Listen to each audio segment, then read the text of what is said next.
السلام عليكم ورحمة الله وبركاته. أهلا بحضراتكم، يا رب تكونوا بخير. طبعا كلنا شفنا مباراة الزمالك والبنك الأهلي في كأس الرابطة. لعيبة الزمالك للأسف خلاص، الجيل ده أو اللعيبة ديت مفروض الزمالك يمسح كل الجيل ده. الزمالك لازم اللعيبة دي كلها تمشي والزمالك يجيب جيل نظيف ولاعيبة نظيفة على نظافة. يعني النهارده الزمالك بيخسر كأس الرابطة. الزمالك دلوقتي أنا ما عدتش لاقي أي بطولة، خلاص كل البطولات اللي احنا دخلنا فيها خسرناها، كل البطولات الزمالك خسرها.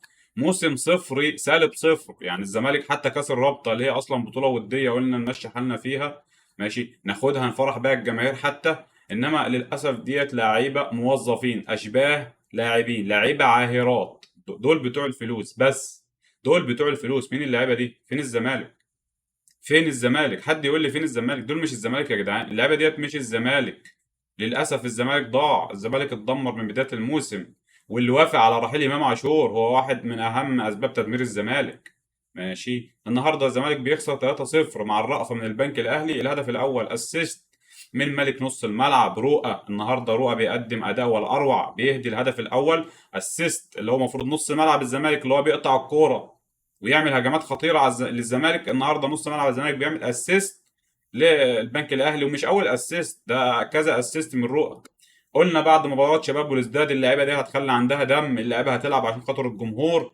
انا مبسوط والله ان في بعض الجماهير النهارده كانت مقاطعه، ولكن انا واحد من الجماهير اللي ما قدرتش ان هي تقاطع، وقلت نتفرج على الزمالك عشان احنا ورا الزمالك. احنا ورا الزمالك، قلنا نشوف النهارده لعل وعسى يحصل تغير. قال لك المدير الفني هو السبب. ايوه فيريرا السبب، فيريرا يتحمل، ولكن ده مش كواليتي لعيبه يكونوا في نادي الزمالك للاسف. دول مش كواليتي لعيبه يكونوا في نادي الزمالك. لما انا اجيب كل اللعيبه دي من الدوري المصري وجيت غلبه برضه من فريق متواضع زي البنك الاهلي، يعني البنك الاهلي اصلا مش في، يعني مش في افضل حالاته، ده فريق عادي اتغلب منه 3-0 النهارده. 3-0 مع الرأفة.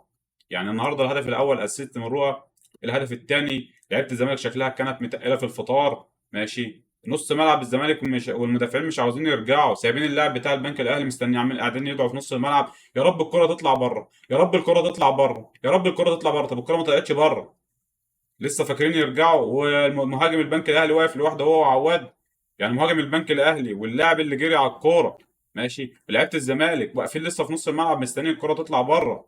يوم اللاعب بتاع البنك الاهلي جايب الكوره ومباصيها للاعب محمد هلال ويسجل الهدف الثاني واللعيبه واقفه تتفرج.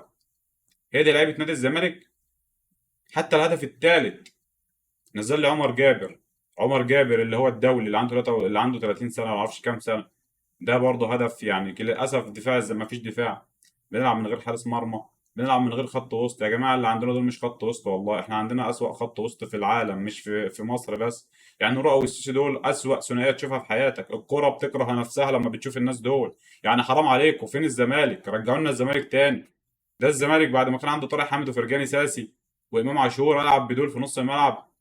يا عم سيف جعفر مش هيبقى امام عاشور. سيف جعفر مش هيبقى امام عاشور، لسه قدامه سنه اتنين ممكن يجي منه، ولكن مش هتحمله دلوقتي. النهارده صفقات الزمالك ناصر منسي ما اداش حاجه.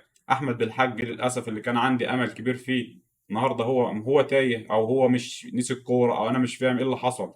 اللعيبه بتكون بتكسر الدنيا بره، بيجوا الزمالك بيقلبوا بطه بلدي ما تشوفهمش. يعني مصطفى شلبي ده كان يعني مكسر الدنيا وبيزحف وبيجري وبيموت نفسه وبيجيب اهداف بالراس وبيجيب اهداف، ما دخلش ال 18. ناصر منسي كان مع البنك الاهلي بيجيب له كل ماتش هدفين، ما جابش اهداف.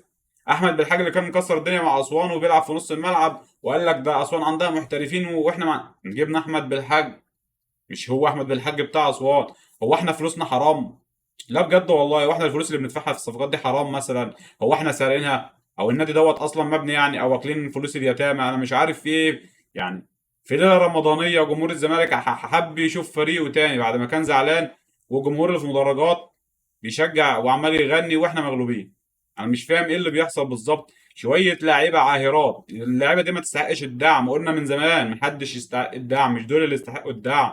لعيبه ما بتقاتلش عشان تكسب، لعيبه موظفه في الملعب، لعيبه مش عاوزه تكسب. قبل ما البنك يسجل الهدف الاول في الدقيقه 60، انت متخيل؟ لعيبه الزمالك يعني ما بتهاجمش، مش عاوزين نكسب. لو قعدنا نلعب طول الليل كده، لو قعدنا نلعب لحد السحور، احنا مش هنجيب اهداف. يعني احنا لو قعدنا، يعني لو قعدنا نلعب لحد السحور الزمالك مش هيسجل. اه والله اللعيبه ما تتمشى في الملعب وكل لاعب بيباصي للي جنبه، ما تروح انت. والدفاع معتمد على بعض، حتى رؤى بيعمل لهم اسيست لما زهق ماشي. وطبعا الدفاع في الهدف الثاني الدفاع كله متكل على بعض، واقفين مستنيين الكره بتاعت لاعب البنك الاهلي، وهو بيجري عشان لاعب البنك الاهلي بيموت نفسه عشان يلحق الكوره ويلحقها. دفاع الزمالك في نص الملعب قاعد بيدعي يا رب الكره تطلع بره. دول لعيبه متخاذله، قلنا دول ما يستحقوش الدعم. قلنا مش فيريرا هو السبب، فيريرا يتحمل، ولكن الكواليتي اللي معاه مش مساعده. الكواليتي اللي معاه مش مساعده. يا عم نيمار النهارده مش عارف يلعب، ولا كل اللعيبه عارفه تلعب. ده مش نص ملعب. ده مش نص ملعب. ابراهيم نضاي ده اللي جابه بمليون دولار والله العظيم المفروض يتحاكم. ابراهيم نضاي مين النهارده؟ انا ده مش محترف يا جدعان، والله ده مو محترف. يعني انا لو جبت ناشئ من ايشو ولا اي ناشئ من الزمالك هيلعب احسن من اللي أنا شفته النهارده ده.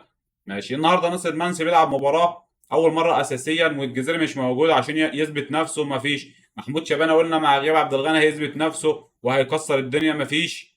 ماشي. اللعبه مش عاوزه تسجل وفرص عماله تضيع ومحدش عاوز يباصي لحد. مفيش جماعيه في الاداء، واللعبه مش عارفه قيمه الجمهور اللي وراها، فقال لك مش مشكله يا عم نخسر كاس الرابطه. طب لحد امتى؟ لا والله لحد امتى يعني؟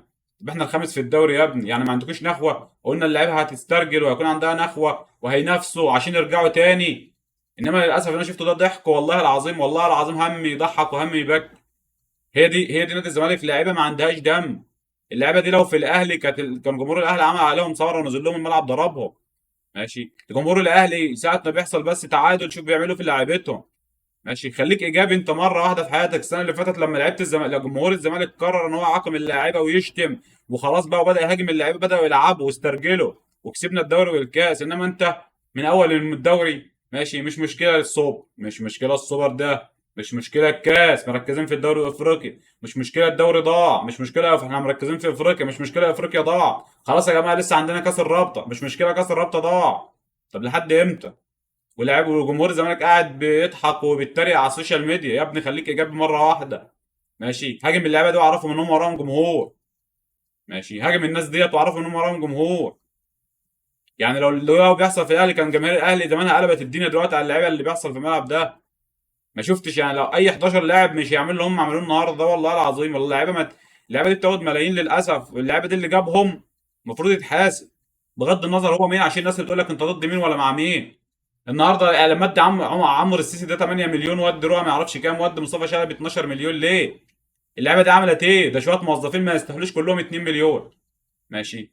والله العظيم اللعبه دي كلها ما تستاهل الفلوس اللي هي بتاخدها ولا بتحللها حتى. هو ده نادي الزمالك؟ يعني هو ده نادي الزمالك؟ لاعيبه شويه عاهرات في نادي الزمالك. للاسف الزمالك محتاج اعاده هيكله من جديد، ومحتاج اعاده. يعني الزمالك لازم يعمل تيم جديد. للاسف الزمالك لازم يعمل تيم جديد بقى. امشي قائد نص الملعب طارق حامد، واجيب مصطفى شلبي، واجيب دونجا ب 20 مليون.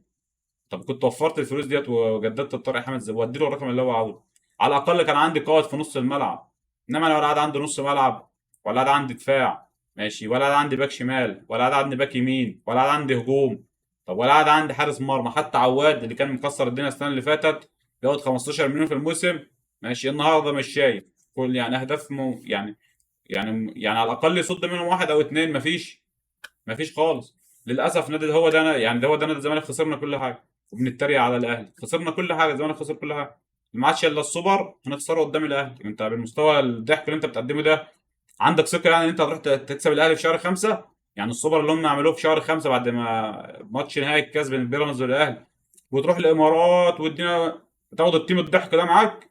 يعني انت تاخد الضحك ده معاك وتروح الامارات هناك تشيل اربعه من الاهلي وتيجي؟